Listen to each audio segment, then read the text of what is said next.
Jaciane, missionária Miriam, as demais irmãs aqui, missionária Miriam, né? Deus abençoe.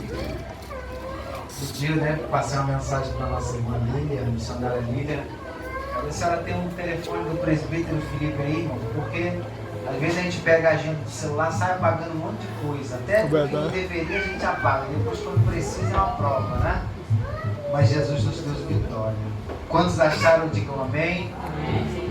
Louvado seja Deus. 1 Samuel, no capítulo 16, Deus tem uma palavra para o meu e ao seu coração. Você crê? Amém. Diz assim, versículo 7.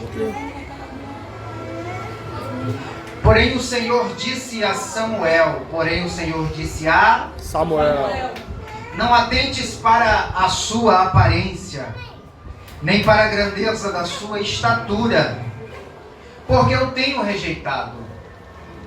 Porque o Senhor não vê como vê o homem, pois o homem vê o que está diante dos seus olhos, o homem vê o que está diante dos seus olhos. Porém o Senhor olha para o coração. Porém o Senhor olha para o coração. Sente-se, por favor.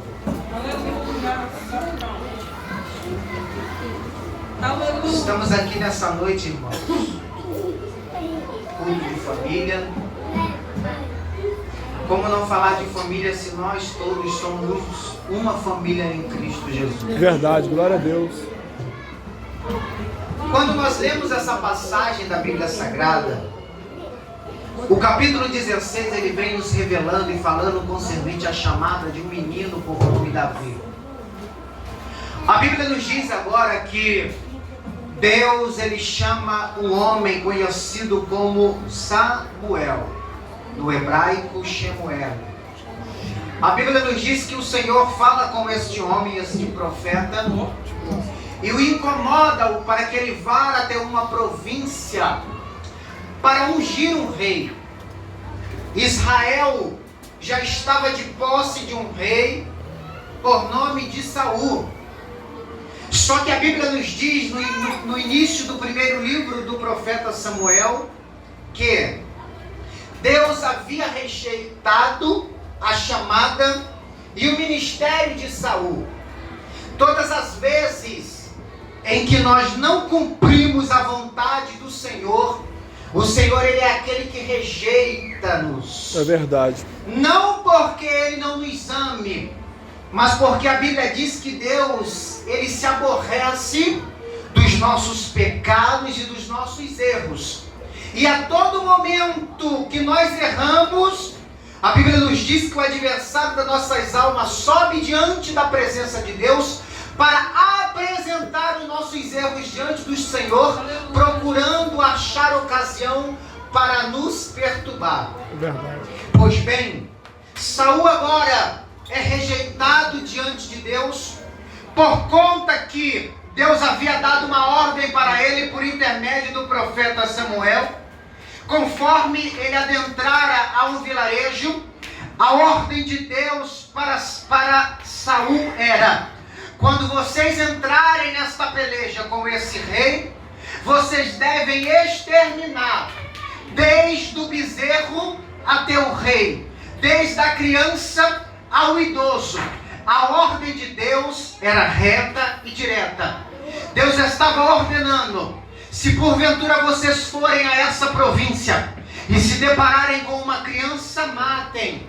Se vocês forem a esta província e se depararem com um gado, com um boi, com uma ovelha, com um cordeiro, matem. Se vocês se depararem com uma mulher, com um homem, matem, porque esta é a minha ordem, porque eu tenho mirado contra este povo. A ordem de Deus era reta e direta. Saul agora chega diante desse rei conhecido como Agog, e a Bíblia nos diz que ele olhou o rei e teve misericórdia do rei, teve misericórdia das melhores ovelhas e teve misericórdia de alguns bezerros também, para que o povo pudesse se alimentar e se satisfazer. Pois bem, a Bíblia nos diz agora que o Senhor novamente ele incomoda o profeta Samuel para que vá até diante de Saul. Chegando diante de Saul, ele olha para o rei e diz: que balido, que mugido, que barulho ainda é esse de ovelha que eu ouço? Saul, temeroso, chega diante dele e diz assim: ah, profeta, o povo me induziu para que eu viesse ter misericórdia dos melhores animais, para que nós tivéssemos misericórdia dos melhores bois, para que nós viéssemos ter misericórdia também do rei. Parece agora que eu estou vendo o profeta olhando para ele e o indagando, mas a ordem de Deus foi para que você exterminasse a todos. A ordem de Deus foi direta e reta. Pois bem, Saul agora tenta se explicar, porém o profeta não quer ouvir desculpas, porque quando Deus dá, quando Deus ordena, Deus envia uma ordem, o homem não está na posição de contestar, porque o servo não indaga, tampouco contesta a ordem de seu Senhor, ele somente tem que ir e obedecer. Aleluia, verdade. Saul agora tentando contestar e se esquivando daquilo que Deus estava a falar por intermédio do profeta, mas o profeta chega para ele e diz: onde está o rei que tu devias ter matado, porém não matou? Pois bem, Saul chega diante do rei Agog, apresentando o profeta, pede-lhe uma espada, agora desembainhada da bainha de um soldado, e ele crava no coração daquele rei.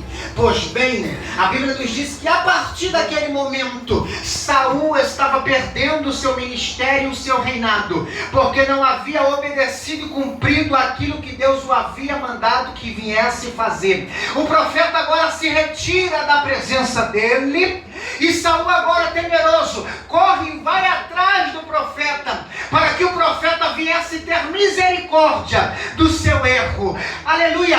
Arrastando-se, ele pega na orla do profeta, todos conhecem a história, e rasga-lhe a orla do profeta. Samuel agora, virando-se para ele, diz: hoje, diante de ti, o Senhor tem fendido, tem rasgado o teu reinado, e aprouve levantar o rei, e restituir-lhe o teu lugar, e colocar ele sobre ti. É verdade, meu Deus, tem misericórdia. Saul agora temeroso, fica inquieto com aquela palavra. E é aqui agora que eu quero entrar na mensagem. A Bíblia nos diz que Deus dá uma ordem a Samuel para que ele fosse até um homem cuja qual ele já tinha se aprovido e achado graça em seu coração para instituí-lo e consagrá-lo rei sobre Israel. A Bíblia nos diz agora que Samuel chega para Deus e diz: Senhor, como eu irei fazer isso? Porque indo diante aonde o Senhor me tem enviado, o rei perguntará o que eu hei de fazer e logo me indagará: e o que eu falarei? Em outras palavras, Senhor, eu não posso mentir. O que é que eu falarei se Saul me perguntar aonde eu estou indo? Deus olha para Samuel e diz: diga que vai sacrificar a mim, que ele não há de ter o que contestar ou o que falar. Pois bem, Samuel agora chega diante de um vilarejo para consagrar um jovem ao Senhor, para separar um homem, um menino, mais certamente falando, ao ministério. E o que me atrai, o que me chama a atenção nessa palavra, pastor José, é que todas as vezes que um profeta chegava em um vilarejo, chegava em uma província, o povo temia, porque quando um homem de Deus ele chegava, sabia-se que havia uma mensagem da parte de Deus, e quando Deus falava, alguma coisa havia de se acontecer. Verdade. Mas hoje é diferente, porque as pessoas têm escarnecido dos crentes.